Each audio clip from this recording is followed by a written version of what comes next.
some things that have gotten you through that throughout this entire journey? Just my family, positivity, watching a lot of film on myself. It's just a daily reminder that it's a long road and it's not going to happen overnight. How did you keep the positivity through that whole time, especially during some inevitable tough times? For the most part, I broke my leg before in half, so this was kind of way easier than that. So I kind of already had the mindset that I was going to be able to get through this. When you guys heard J.J. Hamler said he was going to be at your house all the time, but you wanted there not because he was so helpful in his recovery. Now he's going through it. But what has that relationship been like, and how is he doing? It's good. He lives with me right now, so it's going good. We got a routine right now. And that's one of the things I've been preaching to him is get a routine. Same thing every day. Don't get bored with it because that's what's going to get you far, and that's what we're working on right now. Is just holding each other accountable and doing this stuff that's going to make us obviously healthy and a better version of ourselves this season. What did you miss about playing football? What did I miss about playing? You're fired. Mm-hmm. It was tangible when you were gone. That fire, there's something about your personality. Mm-hmm. But what did you miss about it watching it touch you? What did I miss about it? There are just some things you can't do in regular life that you could do in football that I miss, and I didn't have that getaway, so it was tough. But I missed the legal hitting stuff in football and being able to talk trash. You can't talk trash with my girl. I can't talk trash with my baby. They a little soft, so How do you feel now? And where do you think I am? What still has to come back a little bit?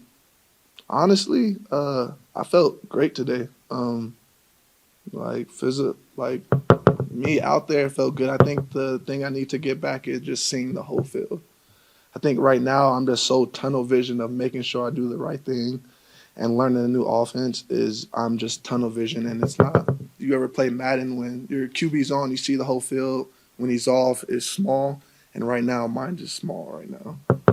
But I'm going to still make plays, but I'm just not seeing the whole field. Your family helping you? Any particular players that you talk to that have had ACL tears that maybe helped you? Obviously, Cortland and KJ have been the number 2 guys. And just a shout out to my doctor. He did Neil Elatrosh.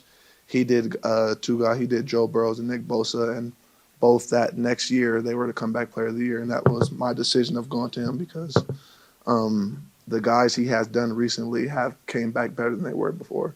How did it come about that KJ's living with you? Tell you about it? Yeah, how did it come about that? It was, you guys are roommates now, and you have a family. Yeah, it was my decision. I just know how talented he is and how good he is and how bad he wants to be on the field.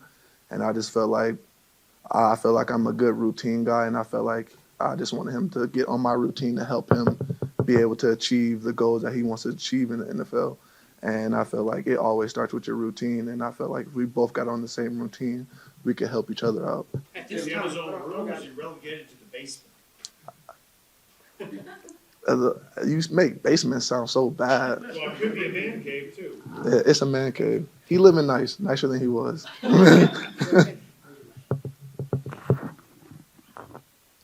Right there. At this time last year, I remember you talking about last year's scheme and how much study you had to put in.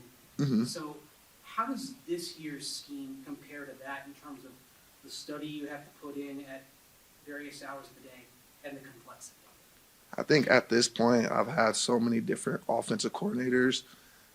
You start to realize that all of it is the same, it's just different words. And so, honestly, it's last year was tough, but this year has been smooth sailing so far. Well, Gordon really had a chance to play together with this group of receivers, Mm-hmm. and KJ and Cortland too. Well, how much would it mean to just have all of them? Just one season, it'll be amazing. Honestly, I think we got maybe 2 or 3 games together. It's something that we all want, and that's the whole point of me asking KJ to live with us, to make sure that, like, this season there's no excuses. How's Marvin Mims fitting in with you? He's fast. I tell you that he's fast. I think his ceiling is very high, and he's gonna have a big role this year. Tim, you had 11 touchdowns over those last 2 years that you were healthy. For real? You're starting to get Oh, shit. that national recognition. Do you feel like coming back now, you've got something to prove again, or what's your mindset?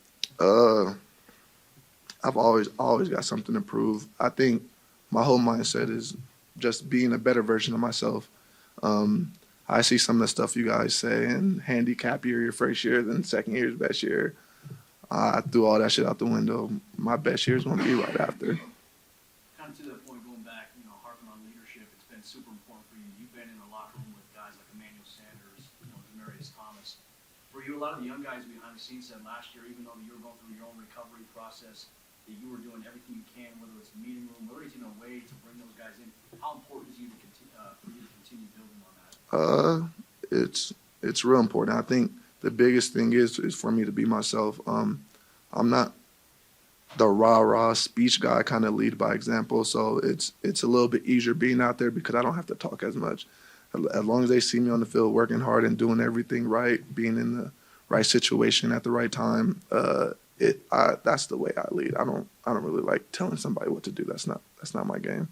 Tim, Time for a couple more. you said you felt great today doing some team stuff. Are you 100% when it just comes to the physical part of your injury? I would say so. How did I look? Did I look like I was limping or anything? You guys watched the practice. You guys have a better idea. I haven't seen film yet, so I don't know how I looked. So your opinion is the same as mine, but I feel good and I feel healthy.